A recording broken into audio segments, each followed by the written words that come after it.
Aloha, Jonathan. We've got some potentially severe weather by the time we get to the end of this week. I want to show you our weather headlines because we could see heavy rainfall and some strong winds and potentially some isolated severe thunderstorms by the time we get to this upcoming Wednesday evening, Thursday, and Friday. We have first alert weather days in effect across the entire island chain. That's going to start Wednesday evening and last throughout Thursday and Friday. We'll see a little bit better conditions by the time we get to Saturday and Sunday. Let's break down the weather pattern because several different watches were just issued by the National Weather Service before the 4 p.m. newscast started. All islands are under a flash flood watch. That's going to start Wednesday evening and last until Friday morning. We have a high wind watch up also for the entire island chain until Thursday evening as the front continues to move across the state, and also a winter storm watch that's up for Haleakala and for the Hawaii Island summits. That's Wednesday evening into Thursday evening as well. I want to break down what's actually going on in the atmosphere. We've got this strong low pressure system that is approaching the island chain. Impacts are expected once again Wednesday evening, Thursday, and throughout Friday morning. That's going to move just north of the island chain. Typically, when we see these low pressure systems, they're much farther northward. So we're seeing an intensification of this system because it's closer to us. Flash flooding possible statewide, some severe thunderstorms as well. Right now, the highest chance for those looks to be over Oahu and Kauai, and some strong wind gusts, some strong downsloping winds are possible with this as well. And southerly winds are actually expected as the front is getting closer to us, so we could see some strong downsloping winds on the windward portions of islands. Let's go through our futurecast. As we go into Wednesday evening and early Thursday morning, you start to see some of the forerunners just ahead of this front. We're going to be seeing some scattered thunderstorms and scattered showers out there. This is Thursday around 10 a.m. We're seeing the system continue to move closer to us in the front associated with this low pressure system pushing off to the southeast. This is Thursday around 9 p.m. We're seeing impacts over Kauai, Oahu, Maui County, and this is going to impact, once again, the entire state. It continues to impact the eastern half of the state throughout Friday morning,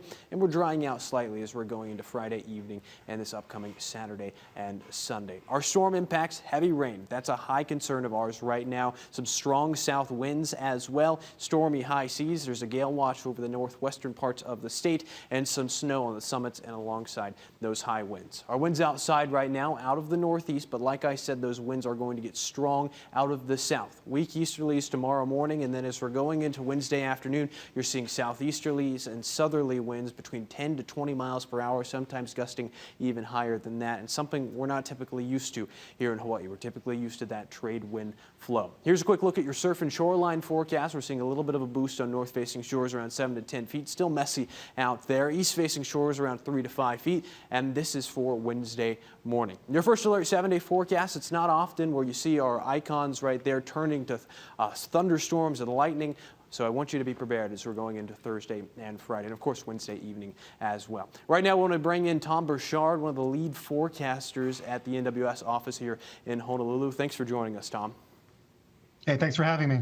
Tom, one of the things that we want to talk about, of course, is the impacts of this storm. What is a way that people can prepare for a system like this?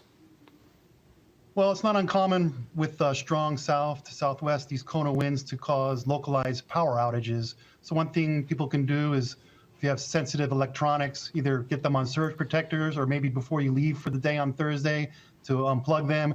And that may include things like a washing machine or something like that, because I have had a washing machine damaged before by power surges.